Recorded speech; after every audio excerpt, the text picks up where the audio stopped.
Sulaymon payg'ambarni bilasiz, podshoh ham odamlarga, ham jinlarga, ham hayvonot va parrandalarni podshosi qilib qo'ydi Alloh. Yana bitta Sulaymon bor ekan, hech biri ikki bo'lmas ekan. Sulaymon payg'ambar chaqiribdi. Bu yoqqa oting nima? Sulaymon. Shu nomimda ekansan, adashganmiz, mana shu govharni olgin. Bu juda qimmatbaho tosh. Bitta mamlakatni sotib olasan ham, ehtiyot qilgin. Hali govharni olib tomosha qilib ketayotgan ekan, qo'lidan bitta shu govharga ishqoz qush bo'lar ekan. Shunda qo'ldan tishlab olib ketib qolibdi. Endi uzuvlarida hamma narsani ko'rardilar. Sulaymon payg'ambar uzuvlariga mundoq qarab, nima qilyapti ekan Sulaymon, boydimikin desa, yana gezarib qonni ochib yurganmish. Olib kelinglar. Qani tosh yo'qotib qo'ydim. Men ol. Bu ikkinchisi, ehtiyot bo'lgin. U yog'iga qistiribdi, bu yog'iga qistiribdi. Bir suvdan o'tadiganiga to'g'ri kelib qolibdi. Og'ziga solib suvdan o'tayotganda bir nima bo'lib, ha degan ekan, og'zidan suvga tushib ketdi.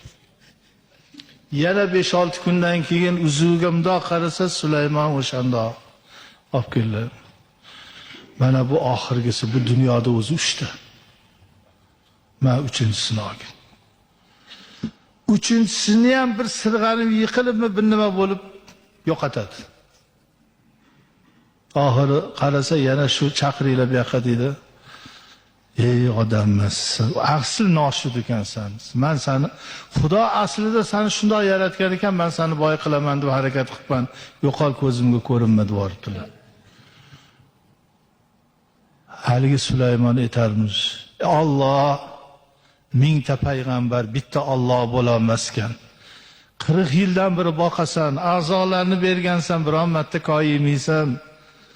O'zingga ham sano bo'lsin. Bandang payg'ambaring 3 marta yordam berib yuzimga solib dargohidan haydadiya yig'lab bir joy kelimda o'tirsa, daraxtni qovog'ida bir narsa yalt qilamiz. Borib qarasa, uchovini ham o'sha qush olib iniga qo'yib qo'ygan ekan. Buni Alloh berdi endi. Halini olib bir payt qarab qo'yishini oshdan deb uzukka qarasalar, qasr qurdirayotganmiz bir shaharda, zo'r kiyim olgan. Darrov oldiga borib, ha Sulaymon desa, ha payg'ambar, Alloh berdi, uchovini berdi. Alloh bergani abadiy bo'ladi. Yopishadi.